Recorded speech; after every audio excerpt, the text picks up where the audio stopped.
to the town,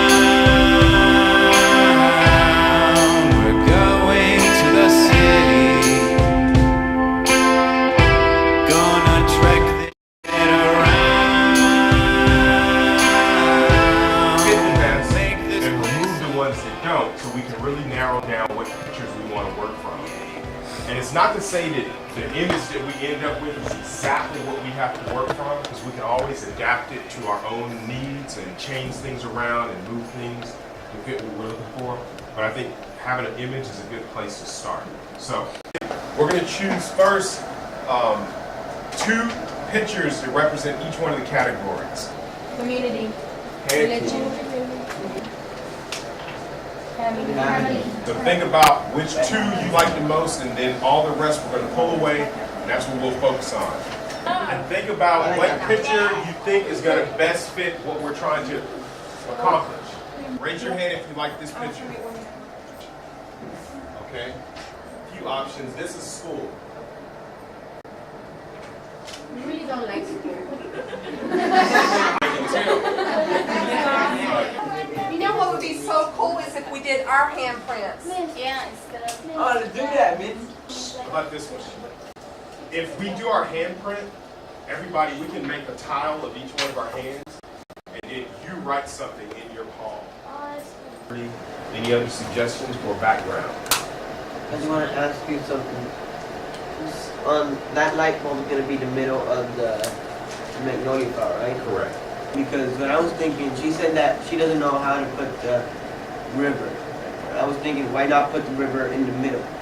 And if the kid's going to be there, why not put a rock up there under the feet while she's standing on the rock, the water's coming around? I think that is, yeah. A suggestion was that the family be walking up one of these books. If we have many more ideas to integrate into this. I don't know, do I need to pull all the pictures out? You don't need to see that. I wanted to do more, but I felt like if I did any more, it would leave that much less for you all to do. And this is not about my design, it's about your all's design. I think we have plenty of images. Okay, some of you all probably can assume or guess what we're going to be doing today. That's right, we're going to be working on color these. Here's one that's already folded. Here you go, Felix.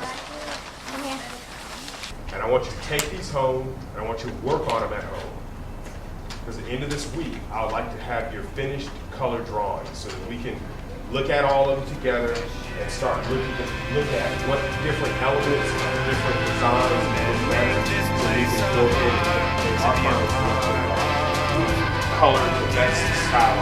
Blue color, I like Felix's books. I like Angelica's people. I like Eric's Magnolia. I like Tatiana's Train, etc., etc., etc.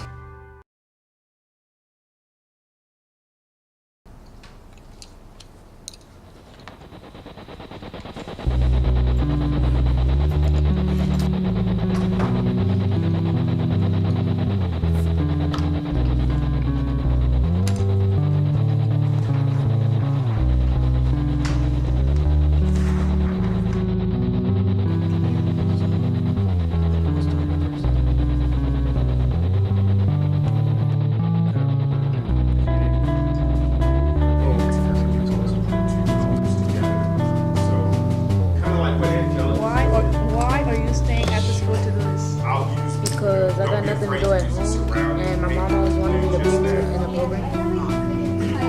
Right here, because I want to show everybody what I did, and because like at home I'm bored, and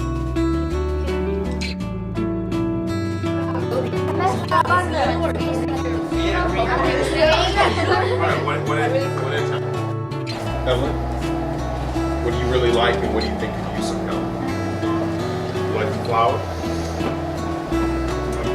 And what do you think could use some improvement? The way she's done that, it's very clear, and then if she had finished it with colorful houses, then that contrast would let me see the ramp. And I don't know if this is just because she hasn't gotten to it yet with her hands. You finish this, I think you might have one of the strongest designs here if you finish it. I get them out. Don't you have a right here? Alright. Yes, I do. In that toolkit, this is a slab roller, and once we get it simple, it'll be easier, Ruben, to tighten once we get all of them in.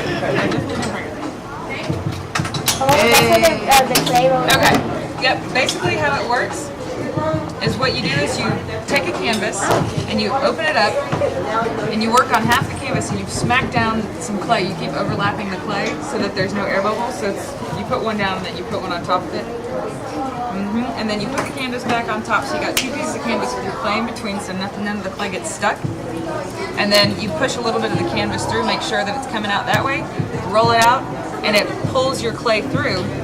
At whatever you turn these knobs to, you see how there's rulers right here? That tells you how thick that your slab is going to be. So that's the whole thing.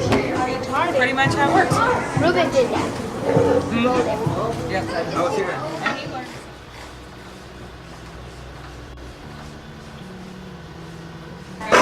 Let's clear this cable off.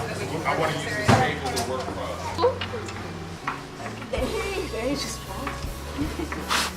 Okay, that's it.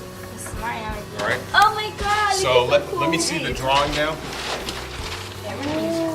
Okay, this piece, this will work too, but actually, give me that wooden stick. Many things that we can use to make get the same effect. But all you want is something that's not going to poke through the paper, but it's sharp enough to push the clay in. So what I'm going to do is just take this and follow my outline where the details are in his face. So I'm just going to press this down. I don't want to cut all the way through it. All I'm going to want to do is cut this away. Come on, let's go.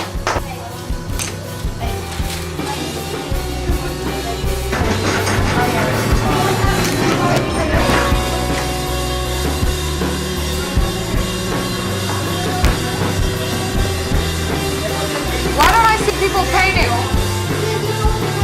What? Start glazing these pieces. One of the most important parts, kind of like making sure that all the bubbles were out, which is a very important part of rolling the slabs. The most important part about glazing is that you put on 3 coats of whatever color you're using. I'm going to glaze them green one time. I'm going to wait for it to dry. I'm going to glaze it again, wait for it to dry, and I'm going to put a 3rd coat on here. It dries very, very fast. And you can tell when it dries because it'll go from. That's alright. For the glazes, you gotta make sure that the surface is clean. Oh, you're If just. not, the glaze won't stick to it. Make sure you have a large, small, and a medium brush. Make sure you have paper towel. Make sure you have a cup of water that has, or a cup about halfway full of water. Grab a blue tape container behind Tatiana. Make sure you have one for yourself.